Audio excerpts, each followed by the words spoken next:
Okay, so we're going to talk a little bit about integer functions, which are also known as step functions, which are also known as floor functions. They have lots of notations. I've seen it like this with one bracket, with double brackets, with floor brackets. I've seen it written like floor, joy. But basically means you're going to round down to the nearest integer. Sometimes they read it as the greatest integer, not greater than, which is kind of annoying. But so basically, like if you have 0.2, that's going to round down to 0. Even if you have 0.9, that's going to round down to 0. Integers will stay where they're at, so 0 will stay 0, 1 will stay 1. But if you have like 1.5, that's going to round down to 1. 1.7 still going to round down to 1. 2 will stay 2, and then any guy will go like that. So when you plot these, you end up getting these little steps. So 0, 0, 0.2 goes to 0, 0.9 goes to 0, but 1 is 1. All of these will go to 1, but 2 is 2, and you generate these steps. They keep going down this way, like so. And so this is your parent function for your greatest integer function.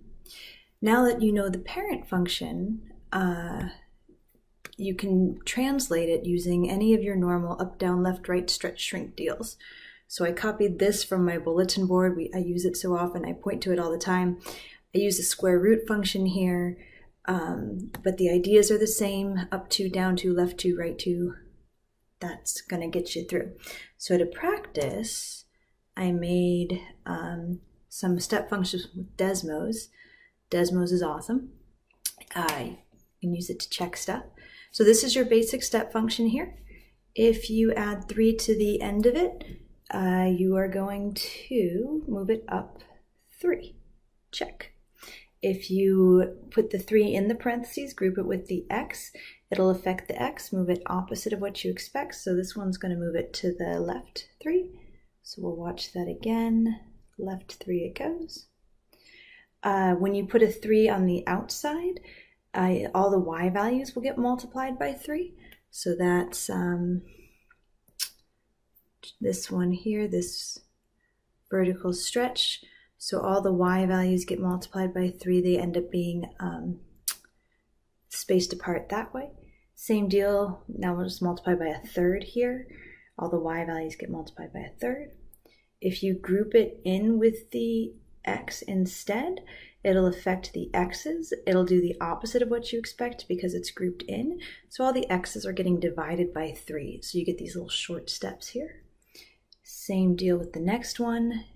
Affects the x's. All the x's are being divided. It's kind of like this guy here, divided by a third. So basically multiplied by 3, so they get stretched out steps. So there you go. Excellent.